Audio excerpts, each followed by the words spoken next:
엄마, 그런데 오늘 줄 건 없으세요? 집사람 생일인데. 아, 용돈? 어쩌지? 오늘 내가 깜빡하고 현금을 안 뽑았네. 어머니도 참 어떻게 그런 걸 잊으셨어요. 요즘엔 자주 깜빡하시네요. 엄마, 그게 뭐야? 그럼 여기까지 온 저희는 뭐가 되냐고요? 너희가 뭐가 되다니? 너희 혹시 여기에 용돈 받으러 왔니? 안녕하세요. 부엌사연 구독자 여러분. 저는 서울 노원구에 살고 있는 서경자입니다. 올해 64이 되었어요.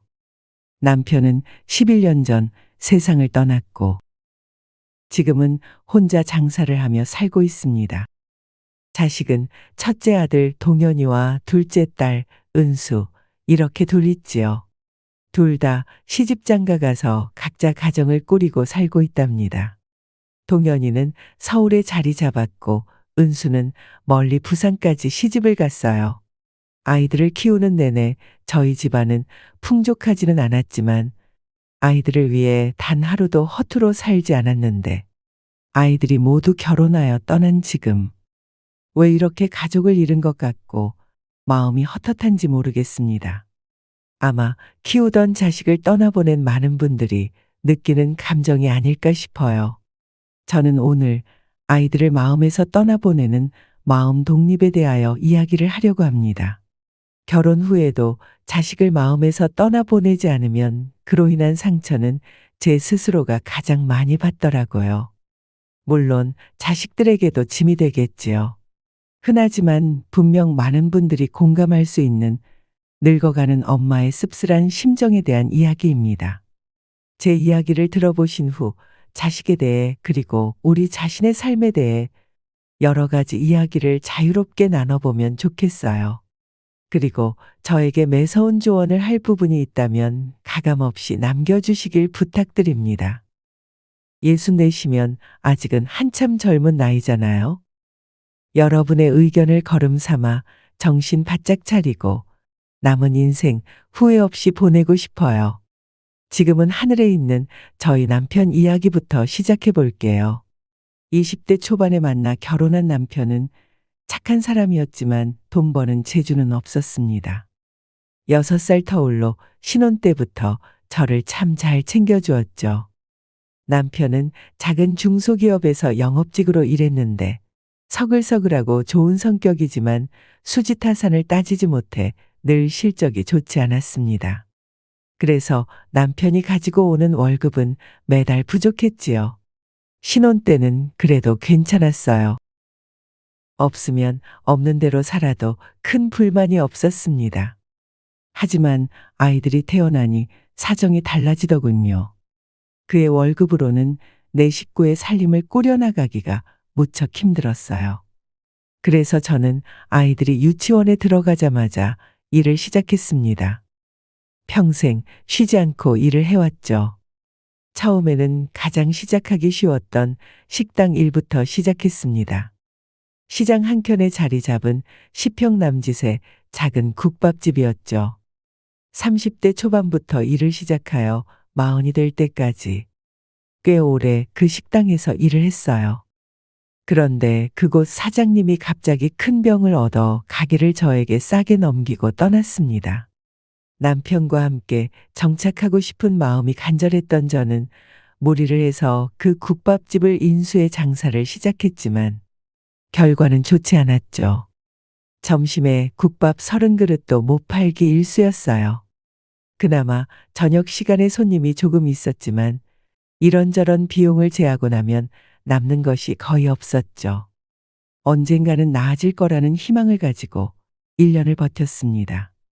그러던 어느 날 한 단골 손님이 김치는 참 맛있는데 국밥이 별로라는 말을 하더군요. 그 말이 몇 날, 며칠이 가도 잊히지 않는 거예요. 김치는 제가 어머니에게서 배운 방식대로 담근 것이었거든요. 옛날부터 김치 담그는 일은 자신 있었습니다. 저는 같이 장사를 하고 있던 남편에게 김치를 팔아보자고 제안했어요. 김치를 사 먹는다는 게 아직은 생소하던 시절이었지만 시장 근처에 젊은 부부가 많아서 자리만 잘 잡으면 괜찮을 것 같았습니다. 남편은 흔쾌히 그렇게 해보자고 말해주었고, 그 후 물심양면으로 저를 도와주었죠. 그렇게 저희 부부는 국밥집을 접고 그 자리에서 김치를 만들어 팔기 시작했습니다. 김치를 한번 사서 먹어본 사람들은 반드시 다시 찾아왔어요. 덕분에 조금씩 가게가 자리를 잡아가기 시작했습니다. 그 후 저희 부부는 여러 가지 일을 해냈죠.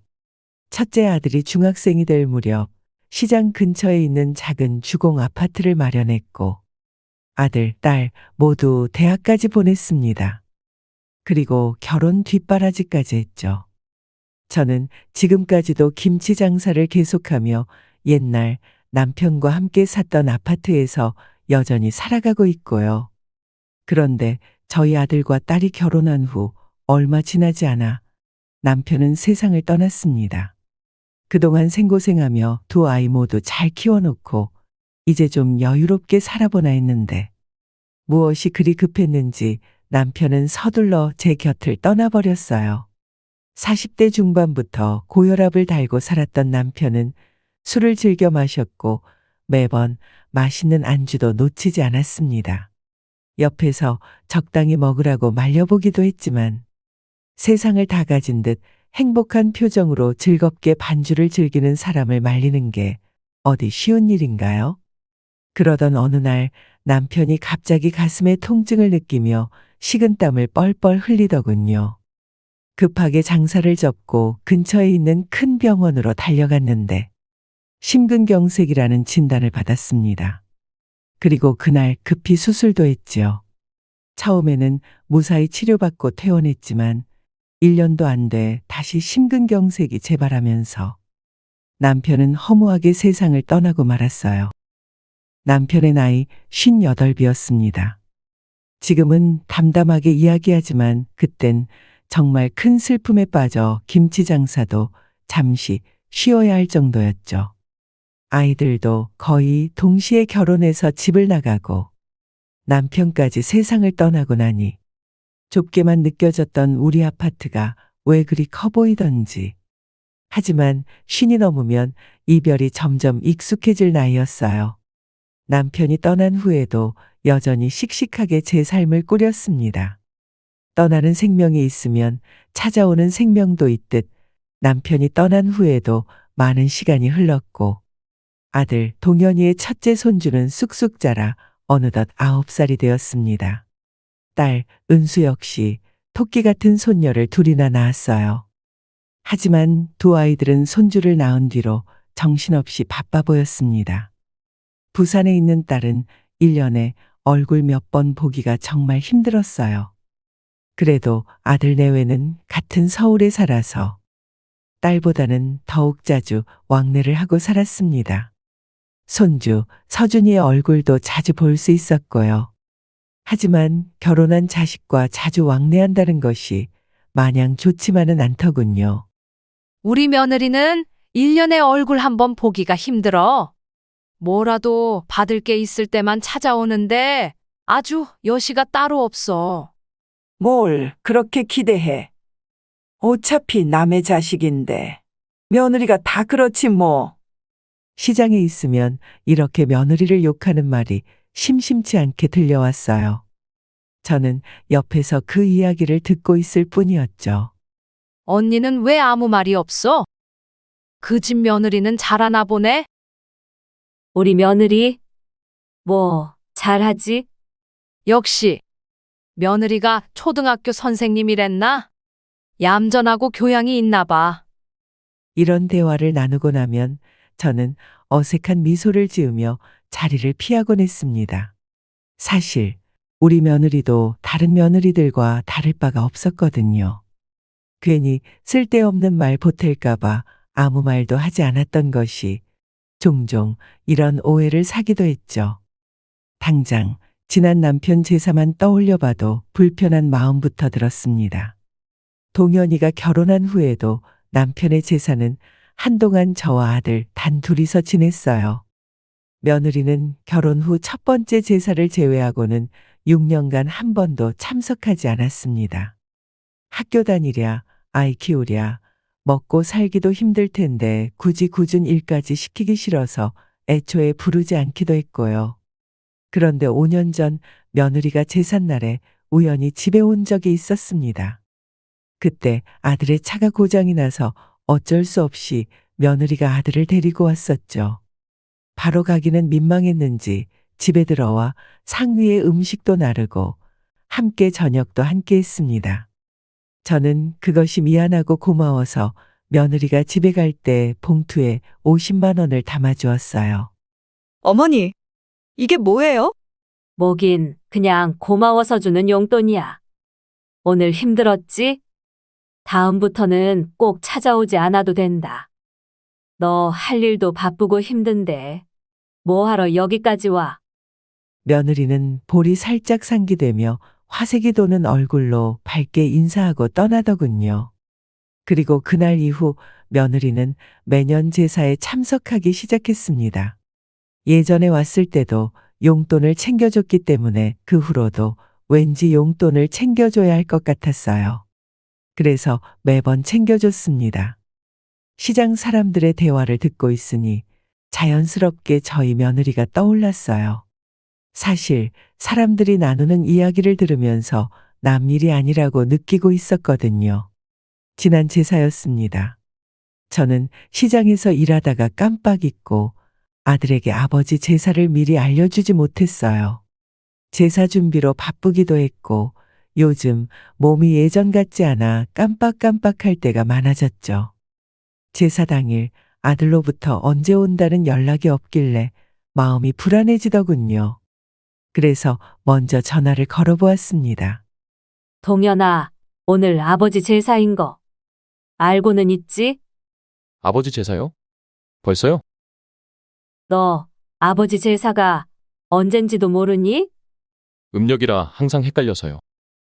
아이 참, 집사람이 왜 말을 안 해줬지? 이상하네. 네 아버지 제사를 너가 챙겨야지. 왜 서준이 엄마를 여기서 찾아? 쓸데없는 소리 하지 말고 오늘 몇 시에 올 거야? 정신이 없어서 그랬어요. 퇴근하고 갈게요. 아들의 말을 듣고 한숨을 푹 내쉬었죠. 이제는 제사도 그만 지내야 하나 하는 생각이 슬그머니 고개를 들기도 했습니다. 그래, 알았다. 준비는 내가 다 해놓을 거니까 너 혼자 조용히 왔다 가. 오늘 엄마 몸살 기운이 있어서 빨리 끝내고 좀 쉬려고 한다. 서준이 엄마랑 같이 오면 밥상도 제대로 차려야 하잖아. 그냥 우리 둘이 간단하게 끝내자. 알았어요. 혼자 갈게요. 아들은 퉁명스럽게 대답하고 전화를 끊었어요. 그리고 그날 저녁 늦은 시간에 아들 내외는 도착했습니다. 저는 아들 혼자 올 줄 알았는데 며느리도 함께 와서 좀 당황스러웠고 제사 준비로 하루 종일 정신이 없었지만 그래도 아들과 며느리를 밝게 맞이하려고 했었죠. 아이고, 서준이 애미도 왔니? 참, 올 필요 없다니깐. 오늘은 간단하게 하려고 했는데. 아니에요, 어머님. 그래도 아버님 제사인데 제가 빠지면 안 되죠. 그나저나 벌써 다 차리셨네요? 엄마, 우리가 너무 늦게 도착했지. 오늘 일도 늦게 끝나고 금요일이라 그런지 차도 많이 막히더라고요. 아니다, 간소하게 차렸어. 어서 들어와서 인사하고 같이 저녁 먹자. 아들만 왔으면 간단하게 집 반찬 몇 개 꺼내놓고 저녁을 먹었겠지만 며느리까지 왔으니 그렇게 대충 차릴 수는 없었습니다. 고기도 굽고 제사상에 있던 전도 데웠죠. 그날은 유난히 컨디션이 좋지 않아 몸이 천근만근 무거웠지만 그래도 정성껏 저녁상을 차렸어요. 그 후 저녁 식사가 끝나고 아들 내외가 어서 집으로 돌아가길 바랐지만 자기 아버지를 닮아 술을 좋아하는 아들 녀석은 여러 가지 제사 음식이 올려진 상에서 술도 한참을 마시더군요. 며느리가 오는 건 고마운 일이었지만 사실 며느리가 오면 집안일이 더 늘어났기 때문에 오히려 부담스럽기도 했죠. 그렇게 10시가 넘어가자 아들 내외는 슬슬 집에 돌아갈 채비를 하기 시작했습니다. 엄마, 저희 가볼게요. 어머니, 치울 거리가 이렇게 많아서 어떡해요? 걱정 마라. 늦었는데 빨리 들어가 봐. 둘 다 주말에 다른 일들이 있지 않니? 얼른 가서 서준이도 챙겨야지. 치울 게 많아 고생스럽겠다며 아들과 며느리는 호들갑스럽게 걱정했지만 대신 설거지하겠다는 소리는 절대 입 밖으로 내지는 않았죠.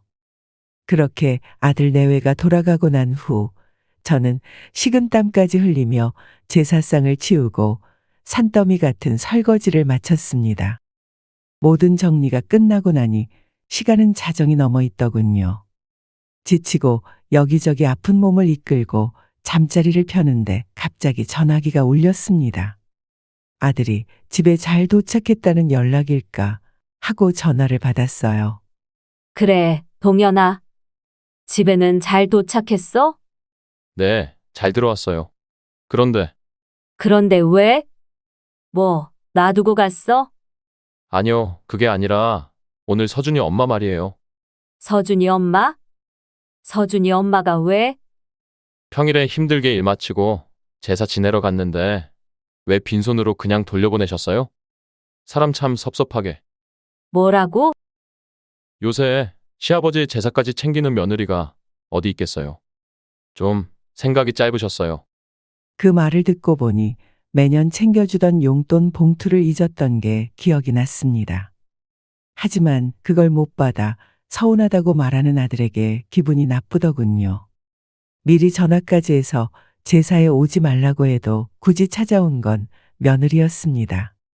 게다가 와서 일손 하나 보탠 것 없이 저녁만 먹고 갔죠. 그런데 저렇게 당당히 용돈을 요구하다니 이해가 되질 않더군요. 물론 매년 며느리가 그렇게 행동했어도 용돈을 줬던 것은 사실이었습니다. 하지만 그 용돈은 제 호의의 표시였지 며느리가 당연히 받아야 할 권리는 절대 아니었어요. 그런데 아들과 며느리는 그 돈을 받는 것이 본인의 권리라고 착각한 모양이었죠. 너 그게 무슨 소리냐? 서준 애미가 와서 상을 차리기를 했니? 아니면 설거지를 하기를 했니? 나도 그런 일 시킬 생각도 없었고. 그런데 왜 용돈 받는 걸 당연하게 생각해? 엄마 아무리 그래도 사람 마음이 그렇지 않죠. 그래도 제사라고 시간까지 내서 찾아간 거잖아요. 그러니까, 아니, 내가 서준 애미한테 오라고 했어? 올 필요 없다고 미리 이야기까지 했잖아. 무슨 말을 그렇게 섭섭하게 해요? 그래도 며느리가 시아버지의 제사 챙기는데 기특하지도 않으시나요? 그리고 늘 주시던 용돈이었잖아요. 늘 주시다가 갑자기 안 주시니까 마음이 더 안 좋죠. 뭘 잘못한 것도 아니고 이러면 애 엄마가 다음 제사 때 시댁에 가고 싶겠냐고요. 그리고 자꾸만 올 필요 없다고 말씀하시는 것도 서준 엄마 입장에서는 솔직히 섭섭하죠. 어이가 없더군요. 용돈을 받기 전까지는 쭉 찾아오지 않았었는데 왜 이제는 오지 말라는 그 말이 그토록 서운하다는 걸까요? 아들과 대화를 하면 할수록 가슴에 답답함만 쌓여갔습니다. 오늘이 아버지 제사인지도 까맣게 잊고 있었던 놈이 서운하다느니 용돈을 안 줬다느니 참 말이 많다. 서운하다고? 서운한 건 네가 아니라 나지. 그만하자. 몸이 아파서 이만 쉬련다. 끊어라. 아픈 몸을 이끌고 저녁상도 정성스럽게 차려 배불리 먹여서 보냈더니 자정이 넘는 시간에 굳이 전화를 해서 자기 마누라 용돈을 안 줬다고 고를 내는 아들과는 더 이상 말을 섞고 싶지 않았습니다. 저는 너무나 화가 나는 마음에 한참 동안 자리에 앉아 아들의 말을 곱씹고 또 곱씹어 보았어요.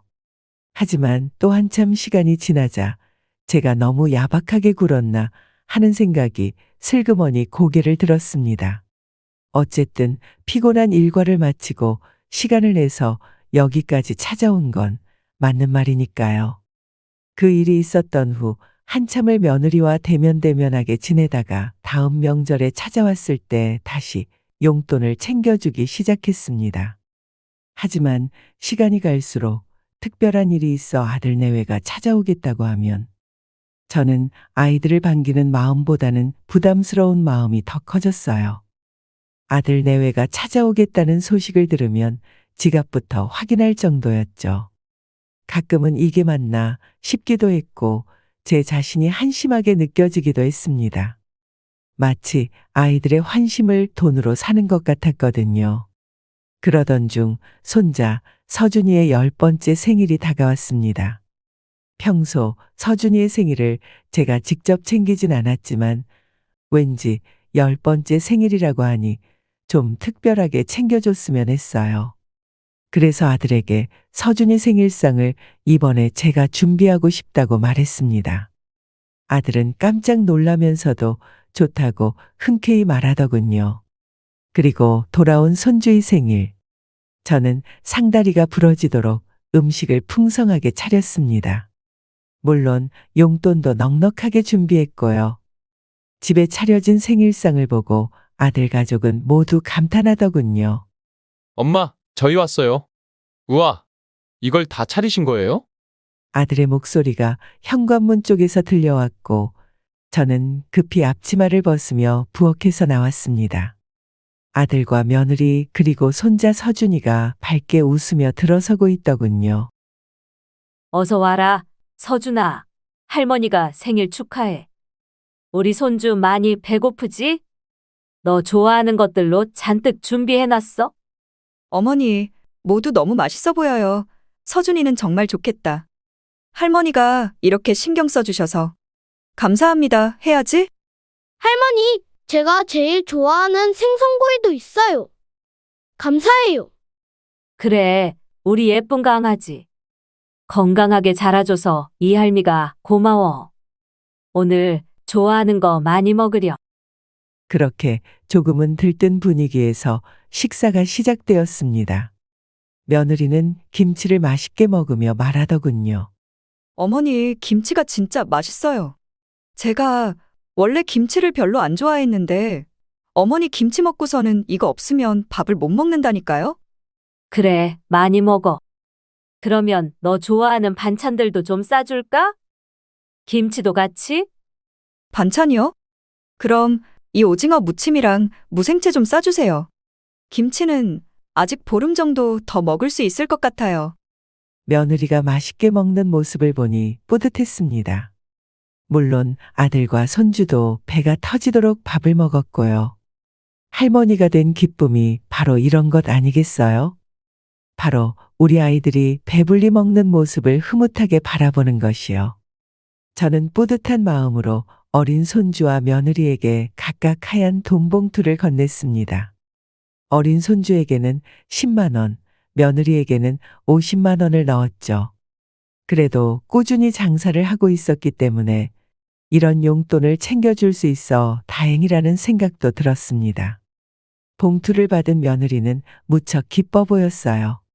세상에 어머니, 저까지 주시는 거예요? 서준이 생일이면 네가 제일 고생한 날 아니겠니? 너도 축하를 해줘야지. 뭐 이런 걸 다 주세요. 정말 감사해요. 역시 어머니밖에 없다니까요. 그렇게 푸짐했던 식사 자리를 마치고 반찬을 싸고 나니 아들 가족은 다시 돌아갈 채비를 하더군요. 손주 녀석 생일상을 준비한다고 일주일 전부터 종종거리며 바삐 돌아다녔는데 밥만 먹고 서둘러 자리를 정리하는 아들 가족에게 약간 서운함이 느껴졌습니다. 벌써 가니? 네, 오늘 서준이 생일상 정말 맛있게 잘 먹었어요. 감사해요. 어머님, 저희 오늘 오후에 다른 일이 있어서 먼저 일어나 볼게요. 다음에 또 찾아뵐게요. 그렇게 아들 가족은 거짓말처럼 쑥 빠져나갔습니다. 아들과 며느리가 떠난 뒤 집을 정리하며 저는 묘한 씁쓸함에 잠기게 되었어요. 주방 싱크대에는 여전히 설거지가 쌓여 있었고 식탁 위에는 서둘러 떠난 그들의 흔적이 그대로 남아 있었죠. 그 모습을 보자 그동안 제가 열심히 준비했던 것들이 갑자기 무의미하게 느껴졌습니다. 왠지 아들 내외가 용돈을 받고 나면 금방 자리에서 일어난다는 생각을 지울 수 없었어요. 아들 내외는 늘 제가 건넨 봉투를 받아들고 나면 할 일을 모두 마쳤다는 듯 서둘러 떠날 채비를 했습니다. 마치 용돈을 받는 것이 이 집에 온 최종 목적이라도 되는 것처럼 말이에요. 아들과 며느리는 저와 함께 시간을 보내는 것보다 용돈을 받고 빨리 돌아가고 싶은 마음이 더 큰 건 아닐까. 내가 상다리가 부러지도록 차린 음식들, 정성껏 준비한 반찬들은 그들에게는 그저 덤일 뿐이었을까. 이런 생각들이 꼬리를 물고 이어졌어요. 해맑게 웃던 손주의 모습을 떠올리며 저는 한숨을 푹 쉬었어요. 그래도 정성스럽게 준비했는데 조금만 더 있다 가지. 이럴 줄 알았으면 그냥 간단하게 준비할 걸 그랬네. 사실 이런 날이 한두 번이 아니었어요. 그들이 올 때마다 저는 집안을 깨끗이 청소하고 가장 좋은 재료를 골라 음식을 준비했습니다. 아들이 좋아하는 잡채, 며느리가 좋아하는 오징어 무침, 서준이가 좋아하는 떡갈비까지 하나하나 정성껏 준비했지요. 물론 며느리에게 전달할 용돈 봉투도 항상 두둑히 준비했고요. 그런데 그날은 그런 생각이 들더군요. 오히려 저희 이런 행동이 제 자신을 더욱 쓸쓸하게 만들고 있다고요. 음식을 정성껏 준비하고 용돈도 섭섭하지 않게 준비해야 아들 내외가 저를 만나러 집에 올 것이라는 생각, 또 저를 밝게 대해줄 것이란 생각을 은연중에 깊이 하고 있었습니다. 그런 묘한 생각을 하고 2주일 뒤 며느리가 집에 김치가 떨어져 간다고 이야기를 했던 것이 갑자기 기억났어요. 저는 아들에게 전화를 걸었죠. 동현아, 너 집에 김치 없지? 김치요? 나야, 모르죠. 그걸 제가 어떻게 알아요? 지난번 서준이 생일 때 서준 애미가 분명히 김치 떨어져 간다고 했어. 엄마가 이번에 총각김치를 맛있게 담궈놨다. 와서 가지고 갈래? 오늘요? 오늘은 저 너무 피곤한데. 서준 엄마한테 한번 전화해 볼게요. 그렇게 아들은 전화를 끊고 10분 뒤 다시 연락을 하더군요. 엄마, 서준 엄마도 오늘 밖에서 일이 있대요. 그냥 그 김치를 엄마 집으로 가져다 놓으시면 저희가 다음에 시간 될 때 가지러 갈게요. 우리 집에? 그럼 언제 가지러 올 건데? 시간 되면 갈게요. 어쨌든 오늘은 좀 힘들어요. 심드렁한 아들의 말에 저는 제 집으로 김치를 가져가느니 직접 아들 집에 가져다 놓겠다고 이야기했죠. 아들은 알겠다고 말하며 전화를 끊었습니다. 그날 저는 조금 일찍 장사를 접고 아들 집으로 향했어요. 아파트를 올라가기 전 며느리에게 먼저 전화를 해보았습니다. 여보세요, 어머님. 서준 애미야, 너희가 김치를 가지러 오기는 어려운 것 같아서 내가 직접 가지고 왔어. 저희가 금방 가지러 갈 건데. 뭐하러 힘들게 집까지 오셨어요? 아니야. 그냥 퇴근길에 들른 거야. 김치 냉장고에 넣어 놓으면 되니? 아, 어머님, 냉장고가 지금 좀 복잡해서요. 식탁 위에 그냥 올려두시면 제가 나중에 들어가서 냉장고 정리하고 넣을게요. 그래, 알았다. 이렇게 며느리와 통화를 마치고 아들 집으로 올라갔습니다. 배를 누르자 아들이 잔뜩 헝클어진 모습으로 나오더군요. 오셨어요? 저희가 나중에 가지러 갈 건데 힘드셨죠? 아니야. 서준 애미가 이 김치 식탁 위에 올려놓고 가라고 했어. 식탁 위에요? 뭐 하러 그래요? 냉장고에 바로 넣으면 되는 거 아니에요? 서준 애미가 나중에 와서 넣는다던데. 에이, 그냥 넣으면 되지. 아들은 저에게서 김치통을 받아들고 냉장고로 성큼성큼 걸어간 후 냉장고 문을 열었습니다. 저도 뒤따라 들어갔지요. 그런데 아들이 문을 여는 순간 저는 눈이 휘둥그레지고 말았습니다. 냉장고 안은 며느리 말대로 빈틈없이 무엇인가로 꽉꽉 채워져 있더군요. 그리고 희미하게 썩은 냄새도 나고 있었어요. 그런데 자세히 보니 익숙한 반찬통들이 보였습니다. 제가 2주일 전에 싸준 오징어 무침이나 무생채 같은 것들이었어요. 그리고 그보다 훨씬 전에 챙겨준 다른 반찬들도 보였고요. 오징어 무침은 만든 바로 다음 날까지는 모두 먹어야 하는 음식인데 냉장고에서 흐물흐물 썩어가고 있었습니다. 저는 조금 충격을 받은 표정으로 냉장고 안을 빤히 보고 있었어요. 아들은 김치통 넣을 자리를 만들려고 낑낑거리고 있었고요. 아이, 참. 자리가 잘나지 않네. 그래? 어디 한번 비켜봐라. 저는 아들을 한쪽으로 밀어내고 냉장고 안을 자세히 살펴보았습니다. 오징어 무침, 무생채뿐만 아니라 서준이가 좋아한다고 따로 챙겨준 떡갈비, 잡채, 그리고 그대로 남아있는 여러 가지 김치까지 모두 제가 싸줬던 그 모습 그대로 냉장고 구석에 아무렇게나 쌓여 있더군요. 그 모습을 보니 허탈한 기분이 들었어요. 좋은 재료만 골라 정성스럽게 만든 음식들이었는데 이럴 거면 며느리는 왜 굳이 이 많은 반찬들을 챙겨왔나 싶었습니다. 아마 며느리 입장에서도 처치곤란한 음식물 쓰레기였겠죠. 그날 저는 똑똑히 깨달았습니다. 얼마 전 제가 어렴풋이 느꼈던 것처럼 제가 정성스럽게 준비한 음식들은 아들 내외에겐 무의미한 쓰레기일 뿐이었다는 것을요. 저는 딱딱하게 굳은 표정으로 냉장고에서 한 발 물러났어요.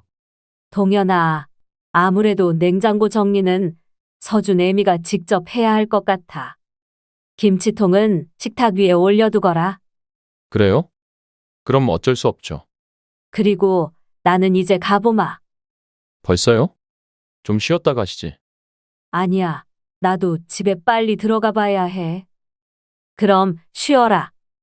아들의 집을 나서려고 준비를 하다 보니 슬금슬금 분노가 올라왔습니다. 이렇게 정성을 무시할 거면 왜 굳이 반찬을 열심히 챙겨갔을까? 가만히 생각해 보니 제가 먼저 반찬 좀 가져가라고 며느리에게 그렇게 말을 했던 날들이 생각나더군요. 저는 아이들이 잘 먹길 바라는 마음에서 싸줬지만 며느리는 그저 거절하기가 껄끄러워 그냥 가지고 왔던 것입니다. 그렇게 고분고분한 모습으로 예쁨을 받고 용돈도 받기 위한 며느리 나름대로의 처세였겠지요. 현관을 나서려고 하는 순간 며느리가 문을 열고 들어오더군요. 어머니, 아직도 계셨어요? 아직도 계시냐는 그 말이 평소 같으면 아무렇지도 않게 들렸겠지만 그때는 마음이 상해 있어 좋게 들리지 않더군요. 그래, 좀 시간이 걸렸구나. 서준 애비가 김치를 냉장고에 넣는다고 해서. 네? 냉장고요? 냉장고를 열어봤다는 말에 며느리는 안색이 창백해지더군요. 저는 서둘러 며느리에게 인사를 하고 집 밖으로 나섰습니다. 현관문을 닫고 엘리베이터를 기다리며 잠시 서 있는데 잠시 후 현관문 안에서 아들 내외가 옥신각신하는 소리가 새어나오더군요.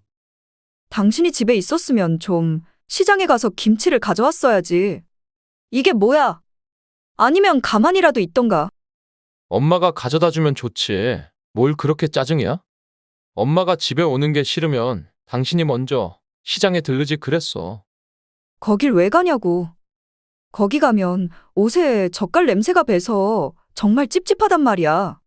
당신은 옷에서 젓갈 냄새 풀풀 풍기면 기분이 좋겠어? 그리고 냉장고는 도대체 왜 열어보냐고. 어머님은 왜 그렇게 경우가 없으셔? 뭐? 말이 심한 거 아니야? 나는 그냥 김치 넣으려고 그랬지. 냉장고 문 좀 열어본 게 뭐가 어때서 그러냐고. 냉장고에 어머님이 주셨던 반찬들 아직 다 못 버렸단 말이야. 그러게 그걸 왜 받아와? 먼저 맛있다고 연기한 건 바로 당신이잖아. 저도 모르게 그 소리를 가만히 듣고 있다가 서둘러 귀를 막고 계단으로 급히 내려왔습니다. 어찌나 정신이 없었는지 엘리베이터 버튼도 안 누르고 있었더군요. 집에 와서도 한동안 멍하게 앉아 있었죠. 마치 날카로운 갈퀴로 세차게 마음을 찢긴 것처럼 아팠습니다. 제 김치가 맛있다며 활짝 웃던 며느리는 그 김치에 들어가는 젓갈 냄새가 싫다며 시장에 오지 않은 것이었어요. 그동안 며느리가 했던 모든 말들이 거짓인 것처럼 느껴졌습니다. 그렇게 생각하면 안 돼 하면서도 가증스럽다는 느낌을 지울 수 없었어요. 그들이 지금 그렇게 멀끔한 아파트에서 살 수 있는 이유가 찝찝하다며 그렇게 싫어하던 김치 때문이라는 사실을 그들은 알고 있을까요? 저는 이불 위에 누워 한참을 생각했습니다. 그래, 이해해야지. 젊은 사람들이니까. 며느리 입장에서는 시어머니가 싸주겠다는 반찬을 매번 거절하기도 힘들었을 것입니다. 그리고 허락도 없이 냉장고 문을 열어보는 것도 싫어할 만했죠. 며느리의 심정을 이해할 수 없었던 것은 아니지만 그렇다고 해서 제가 받은 마음의 상처가 사라지는 건 아니었어요. 그래서 그 후로 아들 내외에게 먼저 전화를 하지는 않았습니다. 그런데 한 달 후 아들에게서 먼저 연락이 왔어요. 엄마, 요즘 별일 없으세요? 이번 주말이 서준 엄마 생일인데 그때 찾아뵈려고요. 서준애미 생일에 왜 우리 집에 와? 너희끼리 재미있게 보내지. 집사람이 엄마가 해준 반찬이 먹고 싶다고 해서요. 거짓말. 이라는 말이 목구멍 바깥으로 나오려는 걸 억지로 참았습니다. 엄마가 나 대신에 얘 엄마한테 미역국 좀 끓여주면 안 돼요? 미역국? 그래, 알았다. 그래도 아들이 먼저 전화를 해준 것이 고마워 그날 오라고 했죠. 며느리의 생일이기에 미역국을 끓이고 생선도 구웠지만 예전처럼 휘황찬란하게 준비하지는 않았습니다. 아들 내외는 아무 일도 없었던 것처럼 반가운 얼굴로 집에 들어왔어요. 저도 며느리의 생일날까지 꽁에 있는 모습은 너무 옹졸한 것 같아 밝게 아들 내외를 맞이하였습니다. 그리고 나서 식사를 다 하고 과일까지 모두 먹은 후에도 아들 내외는 좀처럼 자리에서 일어나지 않고 그대로 앉아 있었어요. 며느리는 제 눈치를 보며 조심스럽게 물었습니다. 어머니, 오늘은 반찬을 안 챙겨주세요? 반찬? 오늘은 반찬을 많이 하지 않아서 남은 게 없네. 오늘은 그냥 가면 안 되겠니? 제가 며느리의 눈을 피하며 둘러대자 며느리는 알았다는 듯 고개를 끄덕이더군요. 그다지 아쉬워 보이지는 않았습니다. 그런데 그 말을 마치고 나서도 아들 내외는 엉덩이를 뗄 줄 몰랐어요. 얘들이 안 가고 왜 이러나 싶었는데 아들이 어리둥절한 표정으로 제게 물었습니다. 엄마, 그런데 오늘 줄 건 없으세요? 집사람 생일인데. 아, 용돈? 어쩌지? 오늘 내가 깜빡하고 현금을 안 뽑았네. 그제서야 아들 내외가 용돈을 기다리고 있다는 사실을 깨달았습니다. 그동안 저 나름대로 복잡한 생각이 많았기에 용돈을 준비할 생각은 꿈에도 못했어요. 그러자 며느리 얼굴이 단박에 어두워졌습니다. 어머니도 참 어떻게 그런 걸 잊으셨어요. 요즘엔 자주 깜빡하시네요.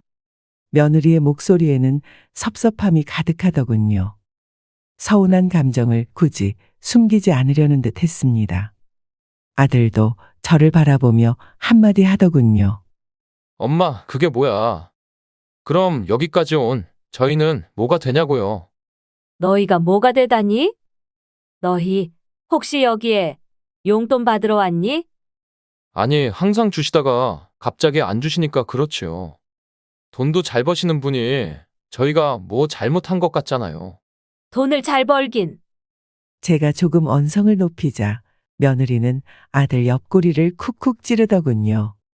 아들도 이내 입을 다물고 무거웠던 엉덩이를 드디어 들었습니다. 돌아가는 뒷모습에서도 툴툴거리는 불만이 보이더군요. 그렇게 아들 내외는 저에게 건성으로 인사한 채 집을 나섰습니다.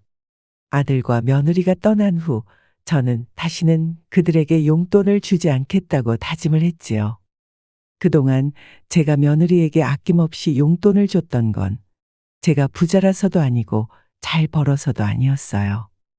어렸을 때 가난한 집안 사정으로 아들에게 못해준 게 많아 마음에 걸렸고, 며느리에게는 아들과 함께 잘 살아주는 모습이 고마워서 챙겨준 것이었죠.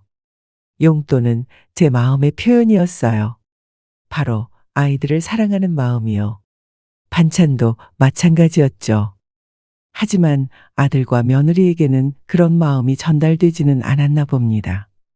저는 아이들을 사랑하는 마음으로 용돈을 주었지만 아이들은 용돈을 받기 위해 저를 사랑하는 척 했던 거였어요. 그리고 그 사실은 저에게 큰 슬픔을 안겨주었습니다. 그 후 저는 아들과 며느리에게 앞으로 웬만해선 저에게 찾아오지 말라고 선을 그었어요. 제 생일에도 남편의 제사에도 말이에요. 그저 명절에 얼굴이나 한 번씩 보자고 했습니다. 밥도 웬만하면 바깥에서 먹고요. 아들과 며느리는 당황하며 왜 그러시느냐고 반문했지만 저는 나이가 들어 그런지 음식을 하기에 힘이 붙인다는 말로 대충 둘러댔어요. 천륜으로 묶인 가족인데 서로 안 좋은 말을 하며 얼굴을 붉히고 싶지는 않았습니다. 며느리에게도 모진 말로 상처 주고 싶지 않았고요. 다만 멀리 거리를 두고 싶었어요. 그리고 죽을 때까지 절대 아들과 며느리에게 그 어떤 것도 기대하지 말자고 굳게 다짐했습니다. 내가 사랑을 주면 그것을 알아줄 것이라는 기대. 내가 사랑한 만큼 나에게 마음을 써줄 거라는 기대. 그런 여러 가지 생각들을 아예 접어버리려고 지금도 노력 중이에요.